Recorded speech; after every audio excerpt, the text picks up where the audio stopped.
Hello. Life is mobility. Mobility is life. Welcome to this live session. I am Dr. A.K. Venkatachalam. I am an orthopedic surgeon in Chennai, India. You can watch this session on Facebook, my business page known as MJRC Clinic, Twitter, and LinkedIn. My practice is known as the Madras Joint Replacement Center, or MJRC. My goal is to restore mobility and flexibility through joint replacements, primarily knee joint replacements, preservation, and biological treatments. Today, I will be talking about total knee replacements. In subsequent live events, I will talk about knee joint preservation and biological treatments. Those may be of particular interest to younger patients or those who want to avoid a knee replacement. I will talk for about 10 to 15 minutes and then answer your questions. I will focus on the immediate concerns before and after the surgery in this session. If you have any questions, you may submit them in the comment section. I will answer them later. This live program is all about your participation. My YouTube channel is Alampalam Venkatachalam. Here it is. YouTube, and it is in short MJRC, A.K. Venkat. This is the shorter version of YouTube, okay? And my practice is the MJRC.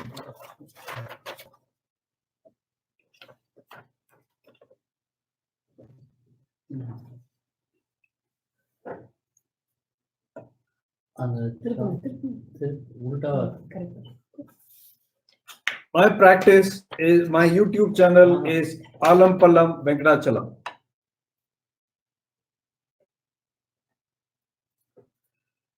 Please subscribe to my YouTube channel.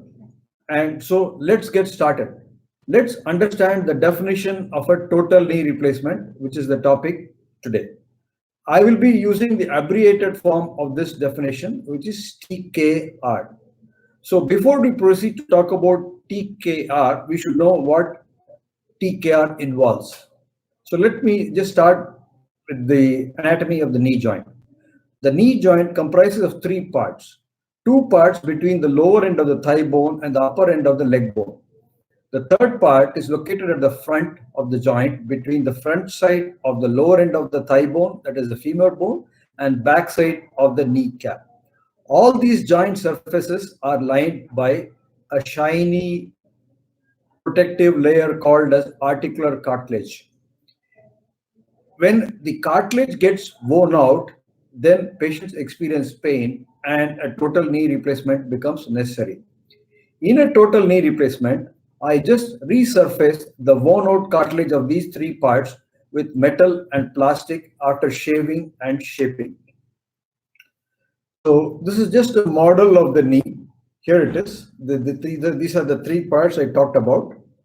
This is the lower end of the thigh bone, femur bone, and this is the upper end of the tibia bone. So here is a model where the cartilage has been worn out all over. The red areas mark the areas of cartilage wear. Similarly, on the upper end of the leg bone also. And this is a model where a total knee replacement has been done. That means those damaged parts have been removed and resurfaced with a metal part here, a metal tray here, and a plastic in between here. So all these three, plus the backside of the patella or the kneecap, there is a plastic part over there. All these three is what comprises a total knee replacement. I'm talking about a total knee replacement today. There are other forms of knee replacement known as partial knee replacement. We'll talk about them in subsequent and later sessions. So, what is the right age for a total knee replacement? The question is usually asked by patients who are suffering from pain and they want to know when they can have a knee replacement safely. There is no age bar. Any age, if the patient's condition warrants it, it can be done. Even at 25, I've operated, and also I've operated on patients above 80 or 90. but the ideal age is around 65 years. The next question they ask when they have pain is now, is total knee replacement necessary? So I tell them, if you are suffering from constant pain, are unable to walk more than short distances without pain, your legs are bent, the x-rays show bone-on-bone contact due to end-stage arthritis, and you exhausted all non-operative methods, and despite all this, the pain is continuing, then you may want to consider a total knee replacement. Now, when I tell them that they may want a knee replacement, the next question immediately what they ask me is, when should I get it done? That is, they have come to me with pain. I've told them that they need to have a total knee replacement. They have come after years of suffering, and then I tell them that you need a total knee replacement. So they ask me, when should I get it done? Now, this is a question which the patient has to decide. It's like, similar to the situation that if you are hungry, eating will satisfy your hunger. Similarly, if you are suffering from knee pain, a total knee replacement will relieve your pain and improve your quality of pain. So who makes the choice? Do I tell you to eat, or should I force you to have a total knee replacement? No. So basically, TKR is an elective operation. It is not an emergency. It is not like an appendix which has to be operated immediately, or a fracture of the femur which has to be fixed. So the patient must decide when he or she wants to put an end to their suffering, improve their quality of life, and get it done. What happens during a knee replacement surgery? An incision is made in the front of your knee. The surgeon will expose the knee joint by moving the kneecap. This is the kneecap to one side, and then the knee joint is exposed here.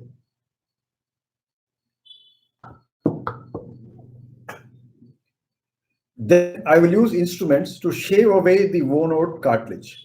Then I would place trial implants over the cut surfaces and do a trial reduction. I will check for stability during a range of movement and see if the knee is stable in the straight position, in the bent position. That means when you're climbing stairs, when you're walking and all that. And then if any minor corrections are needed to stabilize the knee by either tensing the ligaments or getting the correct size of the implant, then these are all fine-tuned and they are done now. When I am fully satisfied that everything is all right, the definitive implant is fixed using bone cement and the wound is closed. After this, the operation is over. You will be observed for 2 hours before going to the comfort of your room. Now, in our country, most patients, elderly patients, have got arthritis in both the legs. So they ask me how to proceed with the surgery of both the knees.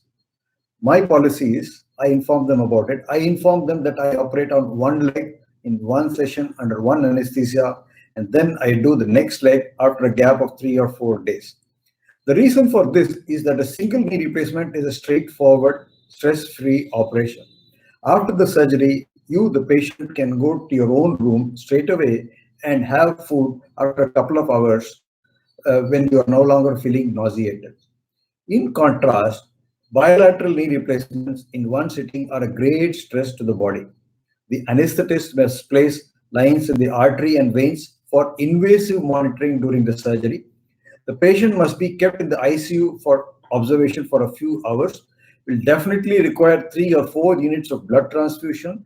The urine output has to be monitored carefully so that at least 30 to 40 ml is coming out every hour. And thus, all these things make or it converts a simple elective operation into a stressful one. Some patients and surgeons may want to have excitement in their lives, and they are welcome to it. Now, many patients, when they come to me with knee pain, they tell me that they have diabetes and blood pressure, and they are anxious if they can still have the surgery done. Yeah, certainly. After control of these conditions, under the guidance of specialists, it is safe to have the surgery. Some medicines like clopidogrel, which is used as a blood thinner, will have to be stopped a week before surgery and can be resumed soon after under the supervision of a cardiologist. Of course, you should take your medicines regularly after the surgery. Some diabetic patients whose blood levels are high may require optimal control with insulin in their immediate post-operative period, but can resume their oral medicines when the sugar levels are under control. Now, the surgery is over. Now, everything is over. The next thing is the patients want to know when they will be able to walk after their knee replacement. In my practice, because the pain control is so good, the patients can stand up and take a few steps on the same evening after the morning surgery. They will be able to walk in the corridor of the ward the following day and will be able to negotiate steps on the fourth day. Now, surgery is over. They have taken a few steps. First night usually passes off. And then they're worried about before having the surgery itself, during and after the surgery, what about the pain? What about the pain? The surgery is performed under spinal or epidural anesthesia, which means that the patient remains conscious during the surgery, but will have no sensation of pain in the lower limbs. The anesthetist will put in a line into the epidural space, which will deliver medicines to control post-operative pain. In addition, oral medicines will control your pain. What are the immediate side effects of the surgery? You may have some nausea, vomiting, and constipation for a day or two, but these will settle down. Then you may have some leg swelling, which will also settle down in a week. Indian patients are accustomed to sitting and point out that some of the neighbors who underwent a knee replacement elsewhere can't squat. I tell them that I have been using the high flexion or full bending implant from the beginning, and its design provides for this functionality. So before the surgery, if your leg can touch the back of the thigh and you're willing to participate in physiotherapy, then you will get full knee bending. There is a section on high flex knee or full bending knee in my website, which I have to remind you once again, www.kneeindia.com. In that, you will see pictures of patients who have got full bending knee replacement. So now we are doing physiotherapy. The question patients ask me is, how long would they need physiotherapy? I tell them, I inform them that if they want to get full bending knee replacement, then it is necessary to do it for 3 months. Now, naturally, patients want to know that a knee implant is a foreign material, and so will their body accept it. Certainly, knee replacements have been performed for nearly 50 years now, and there has been no case of rejection of metal implants. Cardiac stents are put in, hip replacements are put in. There is no problem with any of them.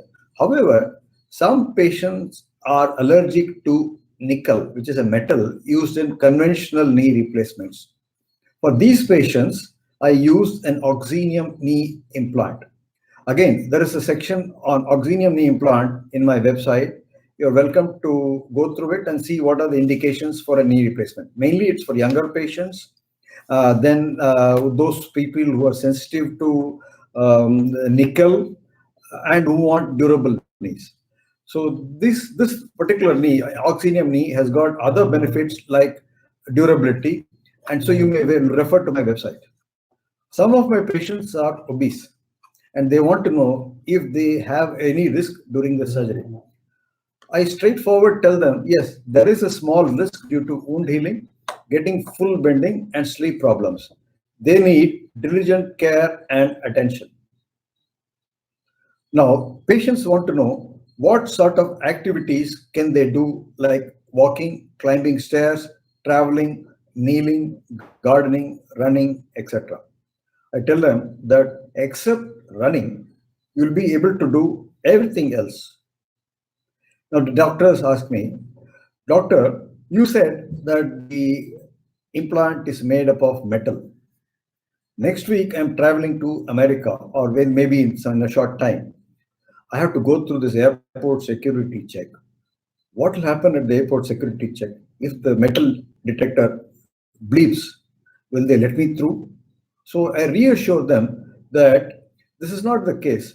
Knee replacements and other joint replacements have been done for a long time. The security guards, the security personnel have got sophisticated methods, and if you tell them that you have a knee replacement or a metal implant, they can find out. There is usually a paper which they will apply to your skin, and it will inform them that yes, this person has got a knee replacement. So there is nothing to worry. Moreover, you can also keep a letter from the doctor saying that you have undergone this surgery. Now, patients want to know the implants, how the implant looks like. I'm just showing you a model of a knee replacement here. This is how the implants will look. This is a view from the side. This is the leg bone. This is the lower end of the thigh bone. The lower end of the bone has been shaved here, and you can see this black portion. This is an implant, metal implant, but this is the oxygen metal implant. And in the front, you can see that here, just here, at the top of the leg bone, there is a metal tray. You might see that better. You can see the glitter there. And in between the two, between this portion and this portion, there is a plastic piece here. This is the plastic insert. And this is the kneecap. And at the back of the kneecap also, you will see a plastic piece. You can see that better now, white shiny one. That is the back side of the knee. That's the plastic liner for the back of the patella. This is how the implants will look like. So now, having undergone a knee replacement, they want to know how long these implants survive in their body. Well, in the average expectancy of life of a person in India is around 74 years. In Western countries, it may be 80 or 90. So if the patient is undergoing a knee replacement, as I said earlier, at the age of 67, and given that the life of these implants is 15 to 20 years, so during their lifetime of 74 years or even maybe 80 years, there will not be any need for these patients to have a revision or a redo knee replacement if done in proper hands. Some younger patients who are in their 40s or 50s, and they may also need to have a knee replacement because of some unfortunate traumatic event in their lives. They've had an injury, injured their leg, or they are suffering from rheumatoid arthritis, which is a cause of arthritis in younger people. For them, I offer this durable implant, which is the oxygen implant, and that can last for 30 to 35 years. So I hope I have answered all the common questions which patients expect to ask during and after the surgery. There is a section of all these questions in my website, the FAQ section. You may go ahead and refer to my website, which is www.kneeindia.com. So today, that's all we have time for today. I will update on the next live session, which will be on joint preservation. Until then, have a nice day. Enjoy your Sunday and see you next time. Bye.